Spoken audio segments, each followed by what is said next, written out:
Today on Energy Contact. If you believe Isaac Newton, then for something to fall down, something else has to fall up. We are going to look at that a little bit today, and we'll see what it has to do with your chakras and your aura. And we'll see what it has to do with your health and growth and self-improvement. So sit down and we'll see what's up with you. We're going to look at some of life's ups and downs right now on Energy Contact.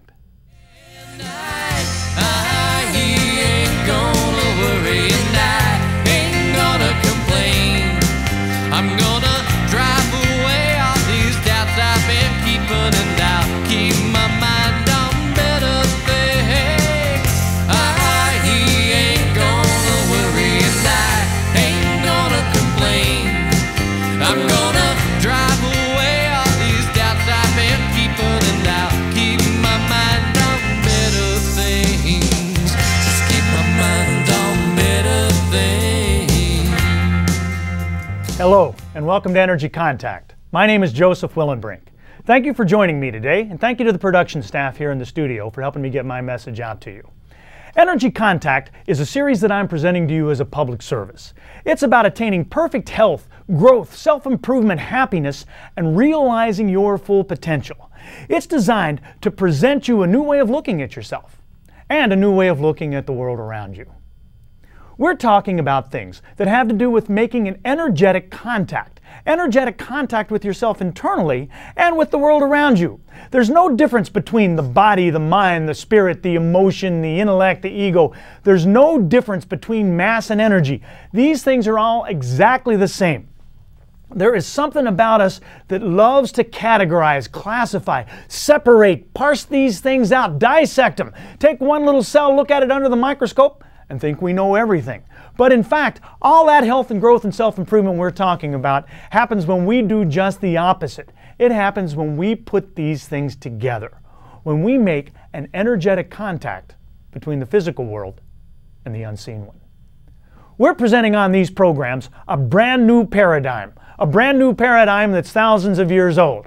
We're presenting extraordinary topics for ordinary people. And let's move right ahead with that. Let's bring up our first slide. Everyone please understand that I am not a doctor. This show is not a medical show, medical advice show, medical talk show, medical help show, medical nothing show. It couldn't be further from that. Now I might call myself an energy healer or a chakra healer, things like that. So might a lot of other people. But state, federal, and local governments absolutely do not. They call me no such thing, and it's important to understand that. There's a lot of important information on your screen right now. Please read all of that, if you will, with your full attention. But when you've got it down, now would be a great time to locate a pencil and paper. Here's why you want to do that. At the end of this episode, we are going to run some credits, and on those credits, there's going to be contact information for me. Now, I invite and encourage you to contact me. I'm sort of hoping something I have to tell you today might inspire you to want to do that. But in order to contact me, you're going to need the contact information. In order to get it, you're going to need a pencil. There will be plenty of time to jot that down when the credits roll if you have your pencil ready. So please get that now.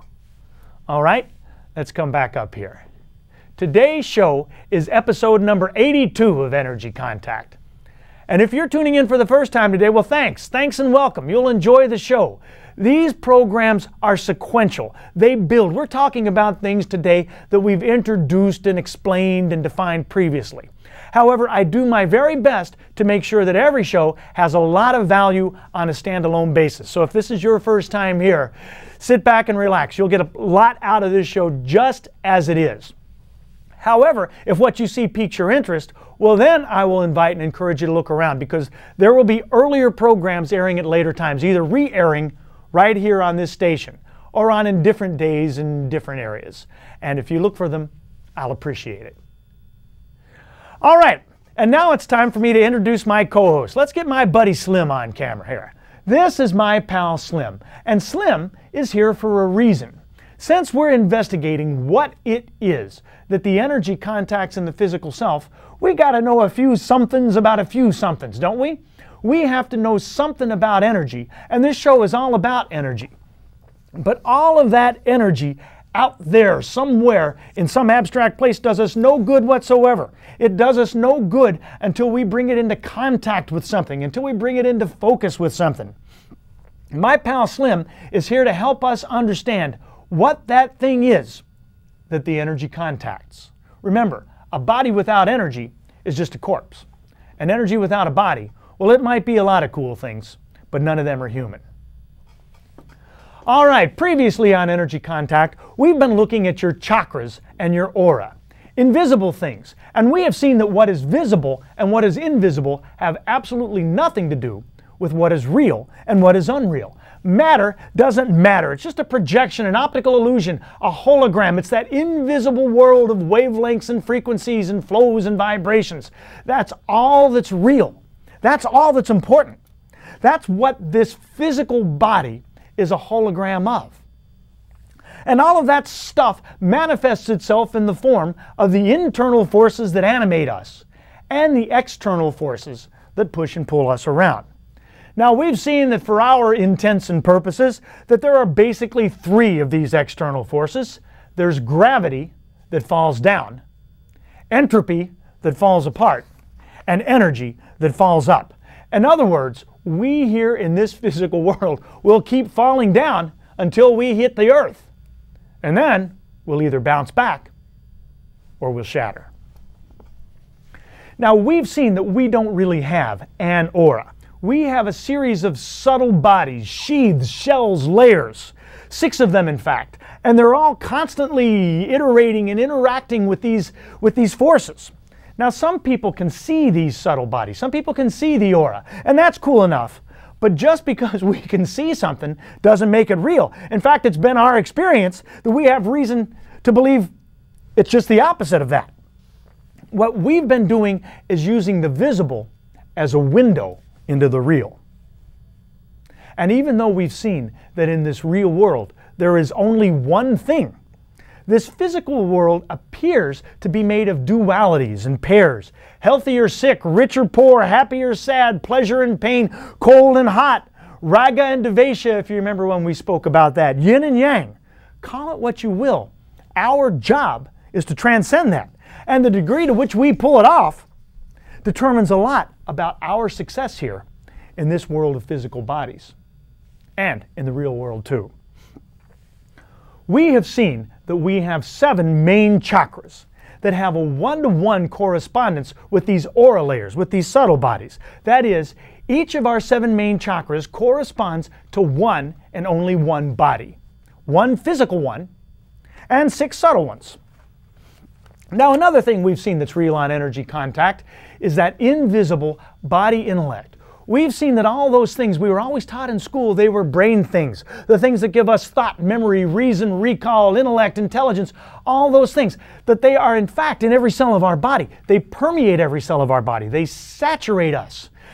Our body then is just a projection of that invisible body intellect. It's made in its image and likeness, and it's made that way on purpose. There's absolutely nothing random about it. So, what all this means is that we're wanting to get to the real stuff, to look at the details of your chakras and your subtle bodies. We want to introduce you to someone you really ought to know by now. So we're continuing to look at the visible, built by the invisible, using the physical as a window to the real. We want to see what your aura and chakras have to do with the fact that it is difficult, if not absolutely impossible, to be a happy person, a healthy person, a spiritual person, a well-adjusted person, until and unless we learn how to promote the flow of invisible energy through our physical mass. We want to see in practical terms how that upward flow of energy not only affects and builds our physical selves, but how that real stuff turned into this stuff in the first place. We want to take the false and misleading concept, the false feeling of randomness right out of the equation. We want to determine what are the consequences of inhibiting the flow of energy and what are the rewards of promoting it. But even this new understanding is not the goal. The goal is to get to what all of this aura chakra business have to do with your health, your growth, your self-improvement, and the realization of your full potential. Remember, there are many great saints throughout history who did just fine and they never even knew what a chakra was. Chakras at an intellectual level are not important. And yet, we're coming to an intellectual understanding of them. And that's where we are today. Today we're continuing to examine the building process from the earth up, understanding how, while there is only one thing, the different chakras seem to divide out the chores and responsibilities for our well-being. We want to know what these different chakras do and why, particularly the root chakra. We are in the process of understanding esoteric things analytically. We're looking at science, or looking at mysticism rather, through scientific eyes. And while this analysis is worthwhile, it also means that to some degree we're categorizing and classifying. And that's always dangerous territory here on Energy Contact. Please bear in mind that sort of an analytical understanding of all of this data without the conceptual feel of what it means to you will take you away from your goal rather than towards it. All right, so that's where we're headed today. But first, we've reached the point of the show where we get to stop for a second and take a deep breath and take our virtual field trip, our journey in our mind's eye, like we do about this time of every show. And today, we're going to return to last week's visualization. Recall that you and I have a project to climb up on a roof and wash off some skylights and some stuff up on the roof of this house. And so we pull an old garden hose out of the garage of this place, and I hook one end up to the spigot down here on planet Earth, and you take the other end up the ladder to the roof. Now from where I stand, I can just see that hose going up the wall of that building vertically. But this garden hose has been in storage for a while, and though we aren't aware of it yet, it's got kinks in it. 7 of them to be exact. And so there you are, standing up on the roof and waiting for something to come flowing up and out of that hose. And there I am on planet Earth, and I turn the spigot on, and absolutely nothing happens. So you study the problem for a moment, and then you notice one of those creases in the hose, right up there near your end of it, right up there near the end of it. And so you smooth it out, thinking certainly that as soon as that comes out of there, that the problem will be solved. But it's no dice, no water comes out. And so you look and you spy another crease behind that.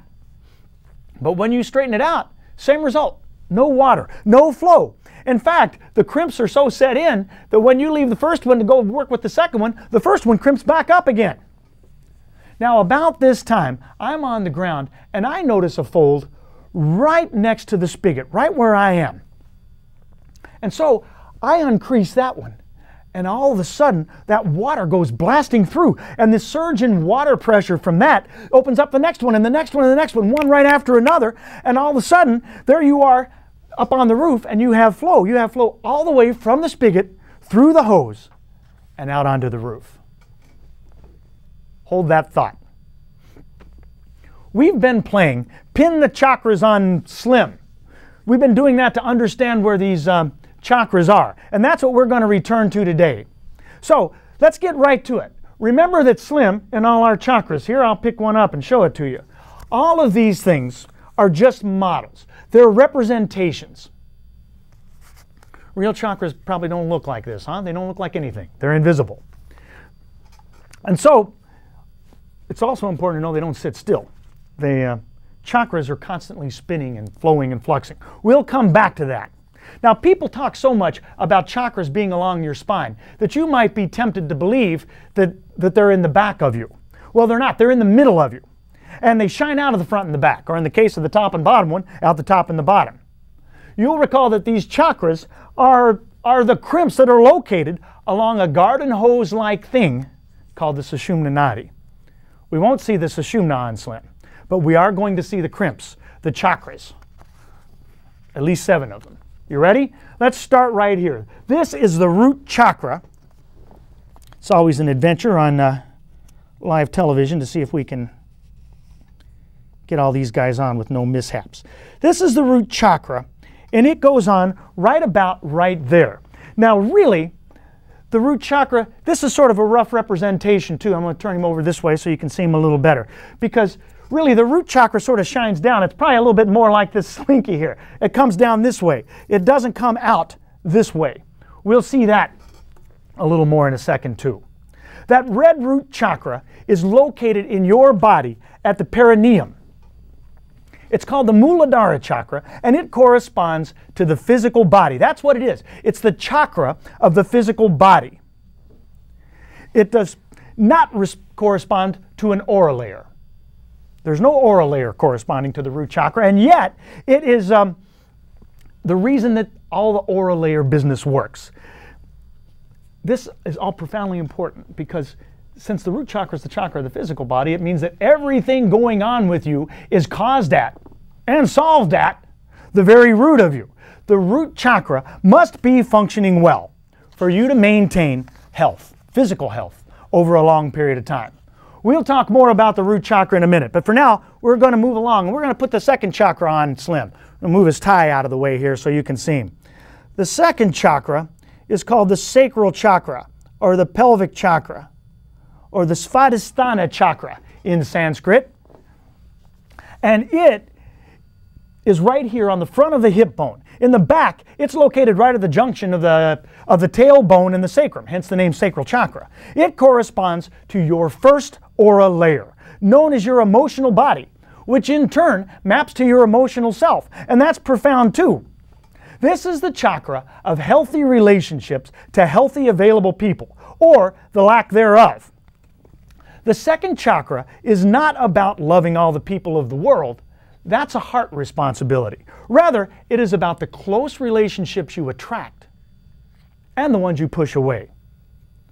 Now, the second chakra is also the chakra of the sense of touch, of feeling. Not emotional feelings, but tactile feeling. And remember, in that garden hose fashion, it is absolutely void of energy. It is absolutely useless until and unless that root chakra is open. All right, now we get to the yellow third chakra. The yellow third chakra is called the Manipura chakra. See if we can get that on him there. It's the solar plexus chakra, and it's not really located exactly. The solar plexus is right up here where your ribs come together. It's actually a little bit below that. It's about a third of the way down towards the navel.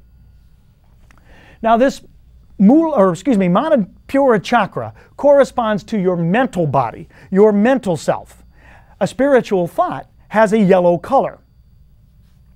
Now if you go to yoga, your yoga teacher class might say one day, focus on your Manipura chakra. It is the chakra of your personal power. Well, this is technically incorrect, but it's functionally correct. All of the power in you is in your first two chakras, personal or otherwise. But the third chakra is about the control of power. And power is dangerous if we can't control it. The Manipura chakra is all about live and let live. And when it functions, you are neither controlling nor are you manipulable. You are neither the doormat nor the stomping foot. This chakra is all about refining that raw power that's in your first two chakras and converting them into something that you can use. All right, we're moving right up on Pin the Chakras on Slim here. Now we're going to get up to the fourth chakra. The fourth chakra is the heart chakra, or the Anahata chakra. It corresponds to your aura layer known as the astral body. All that astral travel you hear about, it's a journey of the heart, literally and figuratively. The heart chakra is all about compassion, caring for the world and all of its problems. When you hear about a tragedy somewhere around the world, a tsunami or an earthquake or something, those people, you'll never meet them, but yet you care about them. Why? Well, because you've got a heart. That's what the heart chakra is about. It is the siblinghood of humankind. So if it's the root chakra that makes you strong, it's the heart chakra that makes you good. The heart chakra is all about universal love and world peace, things like that. I mentioned that those weren't going on below. Well, that's where they are going on. All right, now let's move up. Let Slim hold our throat chakra with his teeth. There we are. How's that? We got him perfect there. That is the throat chakra, or the Vishuddha chakra in Sanskrit, and that maps to something called the etheric body. The throat chakra is the land of expressions. It's the ability to say true and meaningful things with power and control, and in loving ways. Can you see how the language of the other chakras rises up along our hose with us? That's what the throat chakra is doing. And finally, we have reached our way up to the Anahata chakra, or excuse me, the Ajna chakra. This is the third eye chakra that everybody seems to be so enamored with. And it's right there on Slim. It's only one of the chakras that isn't round. It is the chakra of something called the celestial body. Now, if, and only if, you have opened the hose at all of the crimps below it, the Ajna chakra is all about clarity. Clarity of thought and vision. It's about the ability to focus and concentrate. It's even about the ability to see the unseen, hear the unheard, know the unknown. But for it to do all of that, the root chakra has to be wide open. And now we've made it to the top here. Now we're getting up to the Sahasrara chakra, or the crown chakra. And the crown chakra, Slim's getting all decked out here. The crown chakra is the chakra of cosmic consciousness. Whoa, that's heavy. We don't have time to get to that subject right now. But it is the chakra of a body called the causal body. And the causal body is so named because it is the cause of the physical body. Now recall, the chakras don't really look like these things, and they don't really have these colors either. They don't have any colors. They're invisible.